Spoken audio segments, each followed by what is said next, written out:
one of the things I've always admired about you since I first met you, bro, was how important family is to you. Yeah.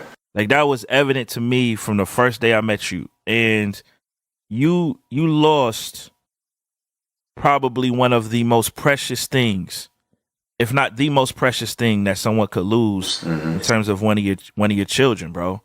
How did you deal with that, man? Like how did you deal with that? How did you recover from that and get to a space where you were able to do music again and start this radio situation and tour and pour yourself out to people? Yeah. Well, I'm still dealing with it. I think it's something that in reality I'll deal with till I go to heaven. The fact that something so permanent or seemingly permanent as death is something that we just don't deal with. And so there was no preparation for losing close relatives, but nevertheless losing a child.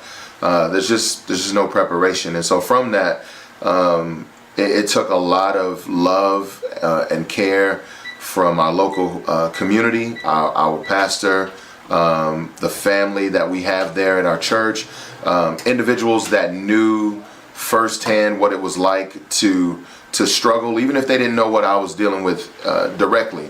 Just knowing what it feels like to struggle through something, to feel pain. They walked with us in a way that gave us strength, direction, comfort. My wife is an amazing woman. She's super strong, faithful in the Lord, and she was a rock for me as much as I tried to be for her. And man, it was really just a overflow of people's love.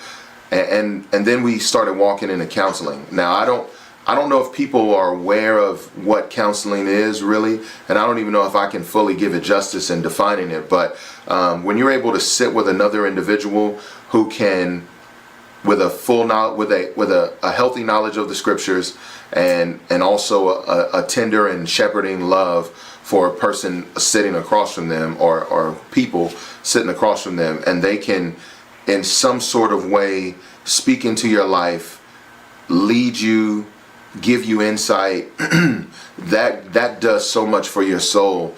One, because it's a rarity for people to have it, and then two, because in the moment they're actually able to relate in some sort of way to what you're dealing with. And so biblical counseling was a huge part of this as well. So I preface it like that because I would hope at some point, I know a lot of guys where I live are like, I don't need counseling. I don't want to go through that. And I don't know why there's such a taboo or stigma to it, but I think every person needs to sit with someone professionally trained who knows their Bible, who loves God and loves people, to sit with them and just walk through a season of their life, getting an understanding more of who they are in the Lord. Counseling was huge for us, man. Yeah, wow. I know even on the music side of it, some people have shared with me that there was some plans that you had coming out of this album, tours and headlining one of the Reach concerts, and then obviously you kind of took a pause to be with your family, which is what you need to do. But how did you even deal with like almost another disappointment on that end from a professional career? Because this is your livelihood, and there's a reality that comes along with those situations as well. Yeah.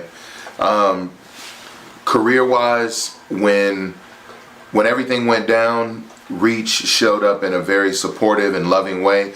I mean, granted, we're friends, we're brothers in the Lord. There's relationship there, but it's seldom that relationship can heavily influence business, and in this regard, it did. And so, cats were willing to sacrifice, willing to put things on pause, and I think it was really based genuinely on a love of Christ, and not necessarily just who I was.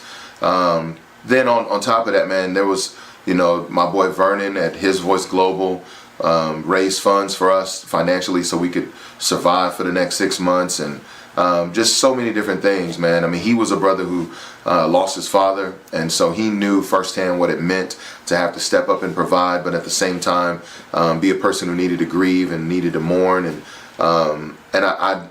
I was ignorant to it, but am more aware of it, obviously. But he was someone who was constantly telling me, this isn't a month fix. This isn't a 3-month fix. This isn't a 6 months fix. 6 months is no magical number. That's just what we think is doable when it comes to support raising. And in reality, he was right. Like it's not a